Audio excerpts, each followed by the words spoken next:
regarding the free market, this nationalism economical too? Is the whole economic policy heading towards, that Trumpist kind of economic nationalism? Well, that's a good question.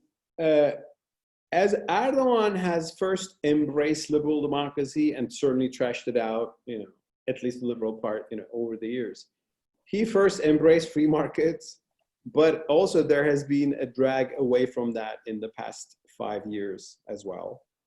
In what sense? Erdogan's big success was to make Turkish economy boom, but that was made possible by rational people who put in as the czar of the economy. One was Ali Babacan, who's now the opposition party leader. The other one was Mehmet Şimşek, another good economist. These people were trained in the West, worked in financial institutions, knew the global economy, and Turkey was attracting a lot of foreign investment and so on and so forth. There has been a change in elites, and sycophancy became the criteria for being in power. All these people are gone. Now, who's the head of the Turkish economy? It's not Ali Babacan. It's not Mehmet Şimşek. It is Erdogan's son-in-law, Berat Albayrak, and his family. And a lot of people think if he wasn't the son-in-law, maybe he wouldn't have that job. I don't want to judge his economic knowledge or let's say competency, but Turkey has also drifted away from the market economy in the past 5 years in a few ways. First of all, Erdogan began to put a lot of pressure on the central bank. Central bank lost its independence.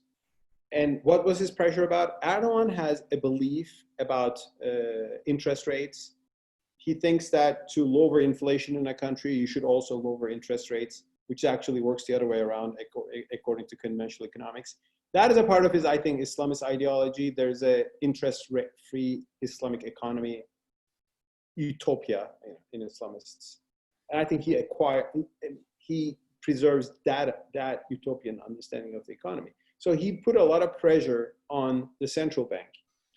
Also, he put a lot of pressure on the central bank to just keep the economy going, but at the expense of long-term interests, just before the elections and so on and so forth. And also he has a big ambition to build big projects, big bridges, now a canal in Istanbul, which will all show the glory of Turkey, but which are not economically rational. So I think the ideological ambition also interfered in the economic success, and there has been a move away from free markets. And also because a lot of companies have been confiscated in the past 4 years after the military coup, because the purge on the coup grew in stages, and anybody really or loosely affiliated with the Gulen group, which I would again say has a criminal side, which I do believe was involved in the military, but it was approached in such a ferocious revenge. A lot of companies have been confiscated and taken over by the government. So that also made a lot of people worry about investment in Turkey. So to come back, yes, unfortunately, there is a moving away from the free market. It's not that Turkey is becoming communist or anything, but I think it might be contemplating the Chinese model. I mean, there's a strong party that's demonic. Yes, people in West, people do business, but state has a big hand on everything. A controlled economy, a more controlled economy by the executive. And speaking of the control that Erdogan has on the economy, let me follow up with another question that we have.